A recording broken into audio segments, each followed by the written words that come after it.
And today I'm very happy to announce that the winner of this year's Eugene Rogers Award is Rafe Mair.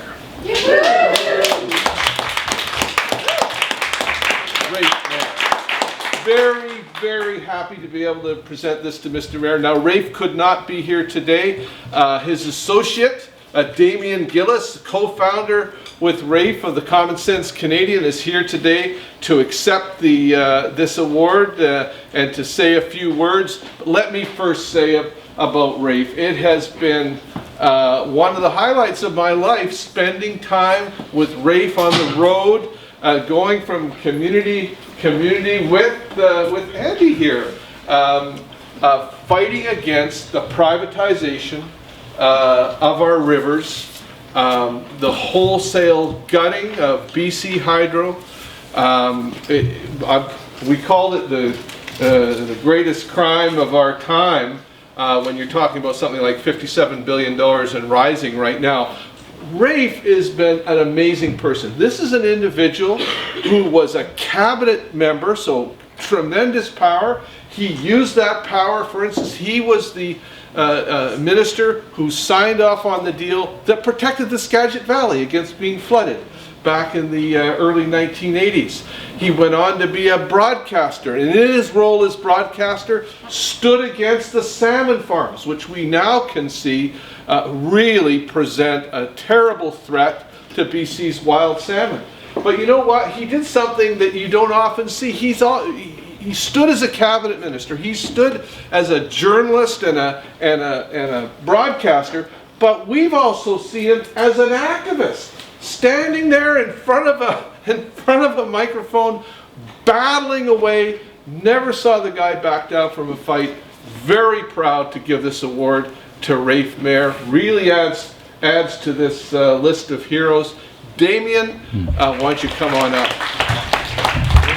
And I should say, with this award comes $1,000, which we give to the recipient, and well, we look forward to see what the years ahead hold. Okay, thank you very much, Joe, and to everyone here. Just I have a little statement to read from Rafe, who really regrets that he can't be here today. He has a vacation he's on with his wife Wendy that was planned well in advance of hearing about this, or else I'm sure he'd be here to thank you in person.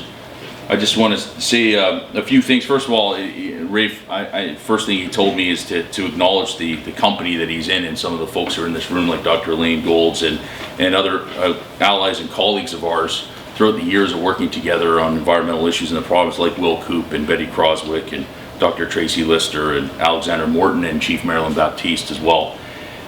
Rafe and I first started working together professionally around the same time that he and I started working with the Wilderness Committee as well, which is at the Upper Pitt River battle, which really, I think, catalyzed the public movement around protecting our rivers from private river power. And we've been working together initially through an organization called Save Our River Society, which worked very closely with the Wilderness Committee and COPE 378 and BC Citizens for Public Power and some of the other organizations that were on the forefront of that battle. And subsequent to the provincial election last time around, we formed a new organization. We decided, we're both media people, myself a filmmaker, himself coming from a broadcasting background and having done television and a very popular columnist with publications like the Tyee, that we really saw the lack of information coming out to the public through the mainstream media as being a critical downfall and a reason for precipitating these problems that we're facing. So we decided to channel our energies into an alternate media project that we call the Common Sense Canadian, which I think speaks to both of our sense that neither of us come from a lefty, a liberal background, or my family has been in this province for over a century and worked in a lot of the resource industries that have helped to build this province, as traditional things like logging and ranching, and then oil and gas even today.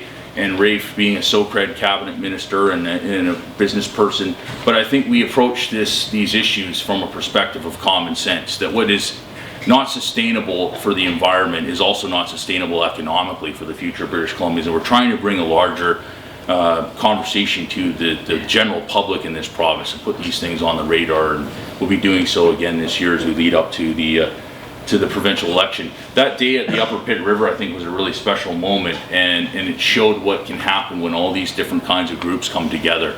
The BC Wildlife Federation, the unions, the Wilderness Committee, and I think we saw the power of what we could do, and that's been translated on to other issues. We happen to, I think we maybe share good taste, I think, in what are really the important issues shaping the future of this province, because we go to the same events and we see the Wilderness Committee there championing the same causes, and the things that we have worked alongside and continue to work on are things like protecting our wild salmon from salmon farms and other issues, tankers and pipelines. It's been a great privilege to work with people like Ben West from the Wilderness Committee in the last year, building awareness around the Kinder Morgan issue in our own backyards, but also the Enbridge pipeline up north, mines like Fish Lake and coal mines on the island and all around the province, protecting farmland in this urban center, but also in the Peace Valley, which is where my family's from, and lost our ranch years ago to the first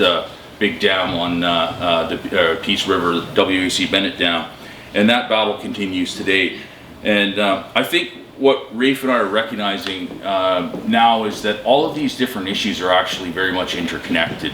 And what this is about is a battle for the future of our province, of our country, and that includes our economy, and whether we're going to rely on a sort of an old world hydrocarbon-based model of coal, oil, and gas development, or whether we're going to look for more sustainable alternatives and protect a lot of the values that we have that characterize this province, like our wild salmon, our ecotourism, the greenest city moniker that we wear proudly in Vancouver here, that is very much in jeopardy from this oil tanker proposal to turn Vancouver into a shipping port for the tar sands. So these are the things that are really on our minds. I absolutely see every day that those are the things that are on the minds of people at the Wilderness Committee.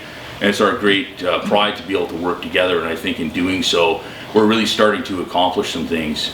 And it may be a scary moment right now, I think, with federal politics and a lot of things, but it's also a very exciting time to be in British Columbia. We're really together, I think, at the forefront of shaping this dialogue about where we're going with the future of our province and our country, and how we're going to contribute to the whole planet in terms of how much carbon could be potentially coming out of our backyards here in BC and Alberta, and contributing to these really big problems like climate change. And I think we're all working together very hard to lead our society in a positive direction. And I really see some exciting things happening, and I'm looking forward to going to the Defend Our Coast event in Victoria on Monday, and I think it's just part and parcel of this movement that's really happening, and the Wilderness Committee has really been central to all of that.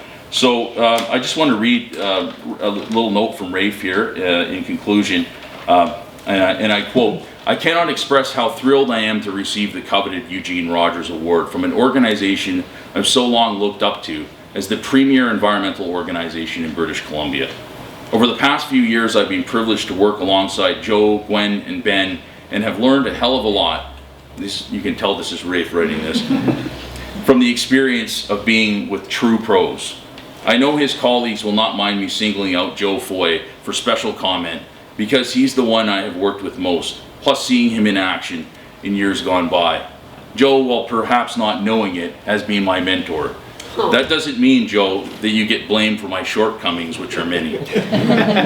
Looking at the list of distinguished names who have won this high honor, I must comment that there will be people, many people I dare say, saying, how the hell did that goddamn Socred hack get there?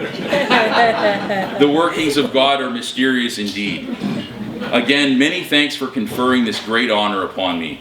We are all in the trenches now, awaiting the election campaign, and I know that, again, and more successfully, we will fight our battles side by side. Sincerely, Rafe Mair."